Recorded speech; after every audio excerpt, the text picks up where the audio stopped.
আরে পল্টুদা, আমি আর ঝন্টু তোমায় একটা কথা বলবো বলবো ভাবছি, কিন্তু কথাটা বলাই হচ্ছে না। কি এমন কথা রে বালা, তোরা আমায় বলতে পারছিস না? আরে পল্টুদা, তেমন কিছু কথা নয়।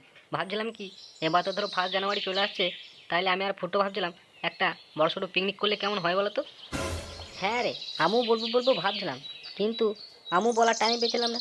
হ্যাঁ, কিন্তু তোরা আমার মনে কথাটাই কেড়ে নিলি। ঠিক আছে, তাহলে একদিন লাগিয়ে দে জোরতাল করে।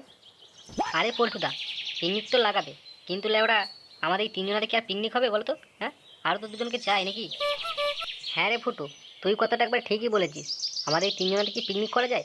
আরও 3 4 জনকে বল, তাইলে আমরা সব জোরতাল করে একটা বড় সড়ো পিকনিক করবো। আরে পল্টুদা, ঠিক আছে, আমরা সব জোগাড় করে দেবো না ছেলে পিলে। হ্যাঁ, ও নিয়ে তুমি চাপ নিও না, কিন্তু কি কি আইটেম থাকবে সেটা তো একবার আলোচনা করলে ওরা। দেখ বাড়া, আইটেম যা হবে হোক, কিন্তু আগে 2 3 পেটি মাল আগে চাই, বুঝলি তো?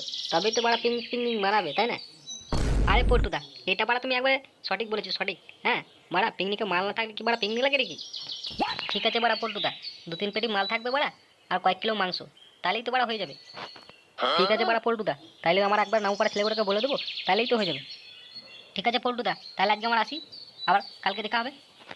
ঠিক আছে ঠিক আছে, তোরা ব্যবস্থা কর যা, তারপর আমি এদিকটা দেখছি।